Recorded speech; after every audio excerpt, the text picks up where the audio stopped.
Mike Johnson has completely changed his character in a matter of about 5 months after he has become Speaker of the House. Mike Johnson is a Christian. He called himself a conservative, always has been. He's a Republican member, but yet here we are after the minibus was passed just almost 2 weeks ago in Washington, and now with the $60 billion going to a war in Ukraine that 70% of Americans do not support it. That's the most recent polling. 70% of Americans and the majority of Republicans do not support funding Ukraine. People want to see a peace deal in Ukraine, not murdering more Ukrainians and more Russians. This needs to end. But no, Mike Johnson has made a complete departure of who he is and what he stands for, and to the point where people are literally asking, is he blackmailed? What is wrong with him? Because he's completely disconnected with what we want. So is Speaker Johnson being blackmailed? That's exactly what more and more Republicans are coming out and openly saying, all as calls grow to have Johnson ousted as Speaker. We're going to see the latest on Johnson's outrageous betrayal of his Republican base and what many believe to be the real reason why Johnson appears to be so willing to give Democrats anything they want. Hey gang, it's me, Dr. Steve, your patron professor, here to help you stay sane in these insane and betraying times. So make sure to smack that bell and subscribe button and let's dive right in. I'm sure many of you are aware that this weekend, Speaker Johnson has promised to once again sell out his own Republican voters and funnel tens of billions of dollars of taxpayer money to Ukraine, which of course he originally promised he would never do. In an utterly maddening turn of events, Johnson, virtually all Democrats, along with betraying establishment Republicans, are coming together to enact Joe Biden's multi-billion-dollar Ukraine agenda. Now, just to show you, by the way, how sick establishment Republicans are in all of this, Wisconsin Representative Mike Gallagher, he's leaving. He's retiring at the end of the month. He could have left office last week, and it would have triggered a special election to fill his seat. Instead, he refused, which will leave that seat vacant until November. And do you know why he refused? So that he could help ensure Johnson's Ukraine funding passes this weekend. That's your George Bush, Karl Rove Republican establishment. And to make matters even worse, it was just announced that Johnson will hold a vote this weekend on funding Ukraine and Israel's wars along with other foreign aid and assets, but without any measures whatsoever to secure the southern border. He's surrendered the Republicans' leverage of requiring any foreign aid be contingent on closing and securing the southern border. And if you want to know why, here you go. I'm doing here what I believe to be the right thing. I think providing lethal aid to Ukraine right now is critically important. I really do. I really do believe the intel and the briefings that we've gotten that I believe Xi and Vladimir Putin and Iran really are an axis of evil. I think they're in coordination on this. I think that Vladimir Putin would continue to march through Europe if he were allowed. I think he might go to the Balkans next. I think he might have a showdown with Poland or one of our NATO allies. To put it bluntly, I would rather send bullets to Ukraine than American boys. My son is going to begin in the Naval Academy this fall. This is a live fire exercise for me, as it is so many American families. This is not a game. It's not a joke. We can't play politics of this. We have to do the right thing. And I'm going to allow an opportunity for every single member of the House to vote their conscience and their will on this. And I think that's the way this institution is supposed to work. And I'm willing to take personal risk for that because we have to do the right thing, and history will judge us. Speaker Johnson, all due respect, I think that Republican grassroots are going to judge you a lot sooner than history does. What you just saw there was 60 seconds of patent nonsense. What evidence? What precise evidence does anyone have that Vladimir Putin is preparing to, in his words, march through Europe? What actual evidence does anyone have that Putin is preparing to invade Poland, let alone march throughout Europe? This is what makes the Republican and Democrat leadership into a single uniparty. You know what it is? They both think you're stupid. That's what they both share in common. They both think you're a bunch of easily led, easily manipulated sheep. This is personal for me. My son is about to go into the Naval Academy. Yeah, which means he graduates as an officer. He'll never see a day of frontlines combat in his life, you freak. What about our kids? Your kids are protected. What about ours? Seriously, I would have so much more respect for Johnson if he just went up to those microphones and told the truth. If he was just blatantly honest, I told you that I would never pass a Ukraine funding bill without the requisite border security that would stop illegal immigration once and for all. I promised you that, I know, but you just got to understand, my donors who write me the big checks, they stand to make billions and billions of dollars with this Ukraine bill. And passing that bill is the reason they wrote me those checks. And if I want to be on one of their boards making seven figures after my voters boot me out of here, I got to pass that bill. I mean, just be honest. Stop freaking lying to us. Stop with the lies that Putin has any intention whatsoever of marching through Europe. It's patent on that. People are effing dying, and Mike Johnson is lying to you just to keep the multi-billion-dollar military-industrial complex fueled and funded. It's beyond disgusting.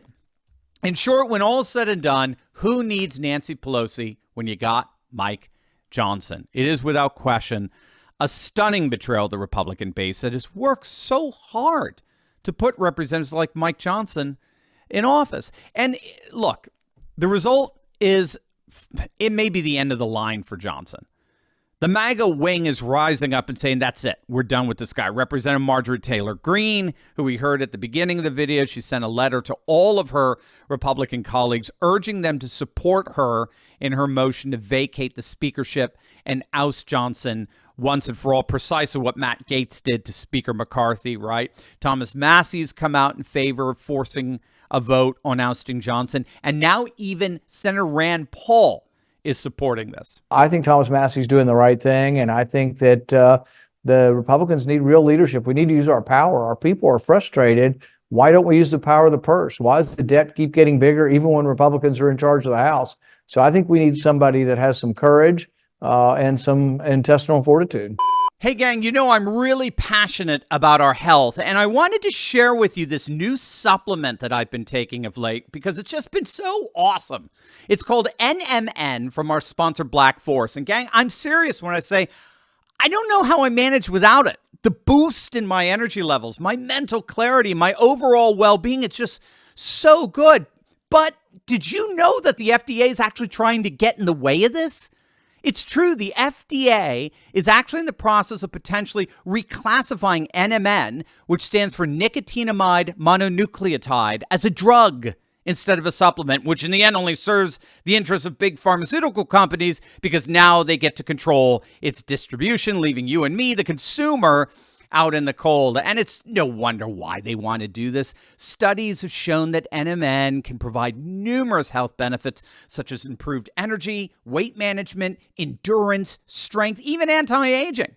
But the good news is that despite the controversy of this big pharma attack, you still have a window of opportunity to take advantage of this awesome supplement. Our sponsor, Black Forest, has the best NMN supplement on the market. Trust me, I love it. And if you click on that link below right now, you can take advantage of their buy two, get one free special just for our audience. But that's only for the next 48 hours. So don't wait. Click on that link below right now and enjoy this amazing supplement while you still can today. Now, while we wait and see what happens with the motion to vacate the chair, Revolver had a great piece out the other day describing precisely how we're seeing Johnson becoming yet the latest victim of what's known as institutional capture in real time. Here's Representative Bob Good describing precisely that process of institutional capture when it came to Johnson's flip-flop on the deep state FISA bill authorizing warrantless spying. Turner, the Intelligence Committee chairman, is lying to him, and they've convinced him that there's going to be the apocalypse if FISA is not reauthorized. It's set to expire April 19. the conservative constitutionalist position is let it expire if we don't have the appropriate reforms in place. And Johnson was a 7-year member of the Judiciary Committee, where he voted for the very reforms that we're trying to put in place now. And I don't serve on the Judiciary Committee, but as you know, you've got courageous conservative warriors led by Andy Biggs and Matt Gaetz and Chip Roy are a part of that committee. And they've done great work to put the appropriate reforms in place that empowers law enforcement to do what they need to do, but puts a premium on the Constitution, a priority on Americans' constitutional liberties. And I think Johnson has just listened to the wrong people. He's been kind of co-opted by the deep state in this sense, and they've got the fear in him. And unfortunately, he's on the wrong side on this issue. So we're seeing a bunch of worm tongues, for you Lord of the Rings fans, right? We got a bunch of worm tongues whispering into Mike Johnson's ear, bewitching him to align himself with the very deep state military complex that his donors are a part of. So there's a perfect storm here to sway him in the direction of the swamp. Now, interestingly, after Johnson came out of his meeting with deep state intelligence officers and announced he was changing his position on warrantless FISA spying, Edward Snowden weighed in, and here's what he tweeted out. This is a textbook case of congressional capture. With a single briefing, the intelligence agencies routinely transform their most strident critics into the tamest of cheerleaders. Obviously, something's happened. I mean, Johnson came into Washington originally as a lion ready to take on the establishment, and now he's been fully and totally emasculated into a cheerleader for the very same establishment. Obviously, something has happened. Here's how the Revolver piece defines congressional capture. Quote, congressional capture is when lawmakers or legislative bodies fall under the heavy influence of outside interests, like big corporations, special interest groups, or U.S. intel. These influences ensure that their agendas take precedence over the public's needs. In simple terms, this means certain policies or laws that favor these groups are advanced, while criticism or resistance is quietly suppressed. Suddenly, their most ferocious critics become their biggest cheerleaders. And I think that's frankly exactly what happened to Johnson. In the end, the guy simply could not resist the siren songs of the perfect storm of donors, special interests, and deep state intel agencies. And in the end, having been seduced by that song like the ancient sailors of old, it looks like his speaker ship is about to be dashed on the rocks.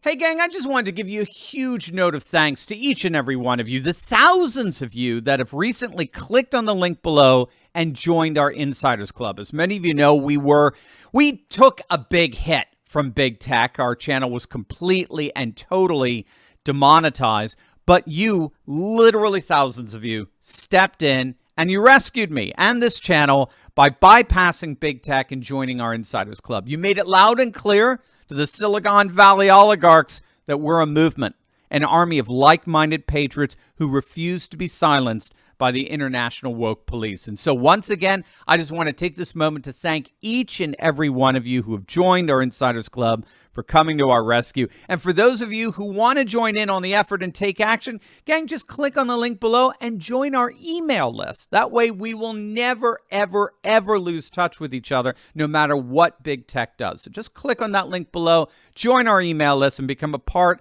of an army of literally hundreds of thousands of patriots dedicated to taking our nation back, most importantly, together.